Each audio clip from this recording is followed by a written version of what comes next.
Our next essay is going to be a look at your community. And you're going to want to think about the sorts of issues that arise in your community. And to help you think about your brainstorming exercise, I want to read to you from Shauna K. Rodenberg's book, Kin. Shauna K. grew up in Eastern Kentucky and she taught for KCTCS for a while. She lives in Indiana now, and Kin is her memoir. And I just want to read to you from the prologue of it, which recounts a time when a producer from CBS came to Whitesburg and asked Shauna Kay to show her around. So I'm just going to read this to you.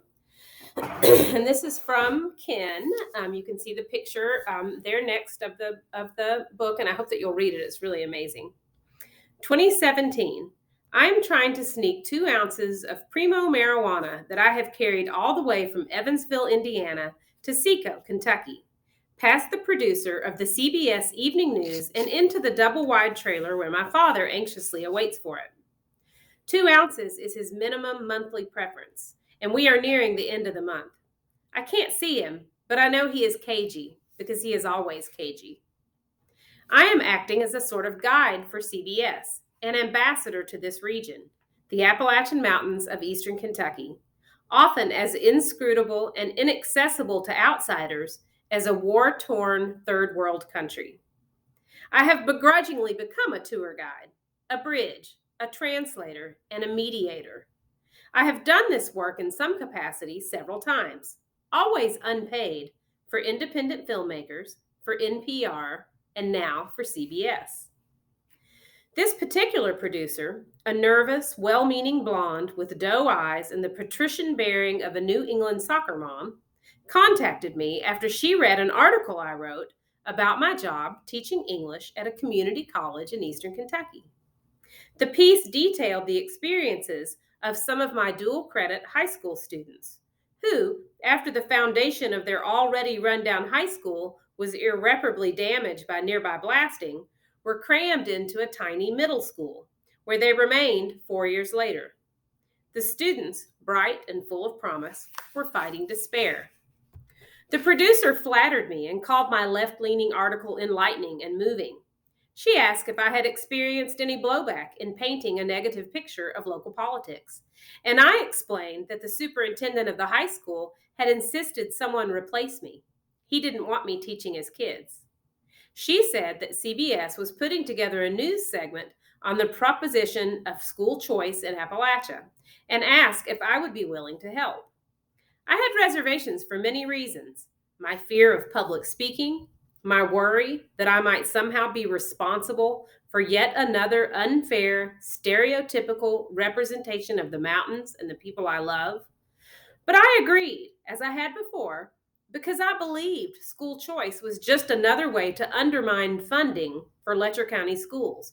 And because, as my mom put it, if you don't tell them the story right, who will? A few days later, the producer emailed me with a list of everything she'd need.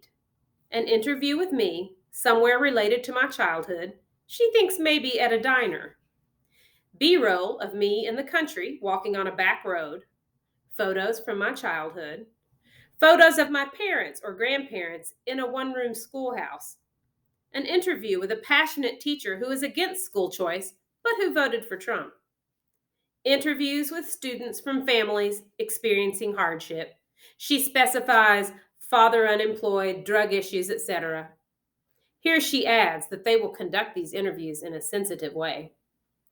B-roll of beauty shots of rolling hills and winding streams, remnants of the mines, abandoned schools, churches, shots of various hamlets like Seco, shots of the local Walmart and dollar stores, signs of blight, and signage indicating that this is Trump country.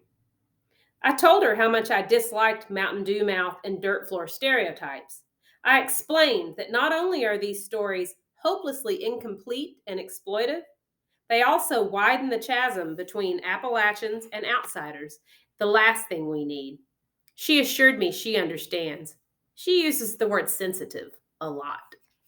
So, like I said, this is a really awesome book. I hope that you'll check it out at the library or buy it and read it. It's a really good memoir. It's about this crazy cult that Shauna Kay grew up in. You can Google and read more about it. But what I want you guys to think about is that list of things that the producer told her that they wanted, right? So I know that some of you in this class are not from Central Appalachia and don't live here. Most of you do.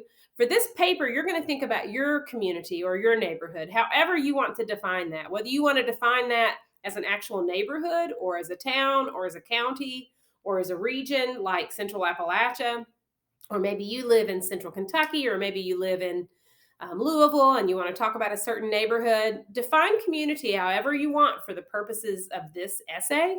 And what you're going to do for your brainstorming assignment is I want you to think about that list that I just read to you and the stereotypes that people look at and the stories that they want to cover so often about our communities. And I want you to imagine that a reporter from CBS or from NPR or from Fox or from anywhere called you up and said, "Hey, I want to do a story about your community. What's going on? What's would be something good to write about?" You can think about things that are negative. You can think about things that are positive. It's completely up to you. You can go to the brainstorming assignment for more information about this assignment. And if you have any questions, please email me and let me know. Remember that brainstorming is exactly that, just brainstorming. So don't overthink it too much. Get as many things as you can down on your list, and then from those, we'll choose something that's going to make a really good topic for your next essay. So again, let me know if you have any questions, and good luck.